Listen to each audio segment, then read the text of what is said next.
কিরে বন্ধু, তুই এই জায়গা? তোরে না আমি খুঁজে বেড়াচ্ছি। তোরে না আমার খুব প্রয়োজন। দোস্ত তোর কি প্রয়োজন? কি জন্য আমার খোঁজ দিছিস? বন্ধু, আমার 5,000 টাকার খুব দরকার, তুই আমারে দে। আমি তোরে দিয়া দিবানে, সমস্যা নাই, সামনের সপ্তাহে দিয়া দেবো। ও তোর 5,000 টাকা লাগবে, তাই আমার কাছে তো 5,000 টাকা আছে, ধরে নে। আচ্ছা দোস্ত, একটা কথা, এই যে আমি তোর কাছে যখনই টাকা চাই তুই আমারে দিস 200, 500, 1,000 সব সময় তো দিস। তা আসলে দোস্ত তোর লাভটা কি? তুই আমার এত টাকা দিস কে, আবার ফেরতও নিস না। এই যে লাভ লস দোস্ত, তুই যখন শুনতে চাচ্ছিস তাহলে খুইলে কই। এই যে 500, 1,000, 2,000 তোর যখন যা দি, আজকে যে তুই 7,000 টাকা ফাটাবি এটা আমি জানি। ওই যে অসেনা ফাঁকি আইডিতে কথা কইস নে, ওইটা আমার ফেক আইডি।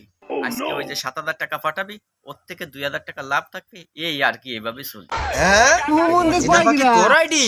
তার মানে এতদিন যে টাকা ফাটাইছি তা সব আমি তোর কাছে ফাটাইছি। Bye, guys.